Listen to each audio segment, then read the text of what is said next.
पंकजा मुंडे रडल्या हे महत्वाचं नाही, पण का रडल्या हे महत्वाचं आहे. मला हे लोक नाही गमवायचे आहेत.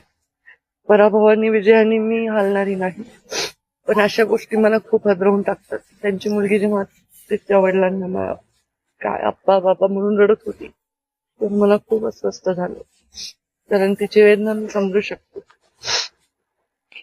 आणि मी खूप त्या झेललेल्या आहेत. पण मी तशी व्यक्त होत नाही कधी अशा बाबतीत, किंवा अश्रू माझ्या डोळ्याच्या कडाच्या बाहेर येऊ देत नाही. पण आज मी अस्वस्थ आहे, पण माझ्या स्वतःवर संतुलन बिघडेल असं माझ्यावर प्रेम करणाऱ्यांनी करू नये एवढीच विनंती आहे. प्लीज प्लीज आत्महत्या करायचं आहे सत्य इथेच थांबवा.